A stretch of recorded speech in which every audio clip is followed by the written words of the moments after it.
હું કલ્પેશ પટેલ, વતન કાકડકોપર.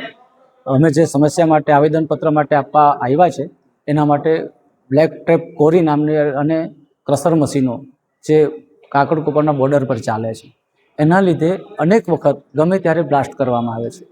બ્લાસ્ટના લીધે અનેક ઘરોના પતરા, લગભગ જે કોરી આવી છે એ 50 કે 100 ફૂટના અંતર પર જ ઘરો આવ્યા છે, ફૂટના અંતર પર, અને એ ઘરોને વારંવાર નુકસાન થતું આવ્યું છે. અને એના લીધે વારંવાર બ્લાસ્ટ કરવાના લીધે અમારા પાણીનું સ્તર નીચે ઉતરી ગયું છે. એટલે કે જે અમે ખેતીમાં ઉપયોગ કરતા હતા બોરિંગનું પાણી, એ પાણી હવે માંડ પીવાના કામમાં આવે છે. અને આ વર્ષોથી એક સમસ્યા છે. અને વારંવાર અમે આદિવાસી વિસ્તાર છે, આદિવાસીના ઘરો છે, અમને ઘર છોડીને ભાગવા પડે છે, કેમ કે 6 વાગે અને બપોરે 1 વાગે બ્લાસ્ટ કરે છે. એ સંજોગોમાં અમે કઈ જગ્યાએ જાય? અને મૂળ સમસ્યા એ છે કે કહીને અમે 1 વાગે ને 5 વાગે, જ્યારે લગ્ન પ્રસંગ કે સામાજિક પ્રસંગ હોય ત્યારે અમારે આટલા લોકો લઈને કઈ જગ્યાએ જવા? એ લોકો પ્લાસ્ટિકમાંથી ક્યારેય અટકતા નથી. એટલે આ દૂષણ લગભગ 3 ગામોની અંદર થાય છે, મોટા કાકડકોપર અને અંભેટી.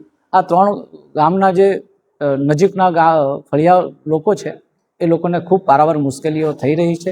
એ માટે આજે અમે કલેક્ટર સાહેબશ્રીને આવેદનપત્ર માટે આપવા આવ્યા છે. મગર એ તો 15 વર્ષથી બ્લાસ્ટ કરવામાં આવે છે, પણ અત્યારે કેટલાક સમયથી લગભગ 2-3 વર્ષથી મોટા બ્લાસ્ટ, જેને વેંગણ બ્લાસ્ટ કરવામાં આવે છે, એ કરવામાં આવે છે, જેના લીધે 1 વાગે અને 5:30 વાગે ભૂકંપ જેવી સ્થિતિ સર્જાય છે. અને અમારા અનેક ઘરોની અંદર મોટી તિરાડો પડી ગઈ છે.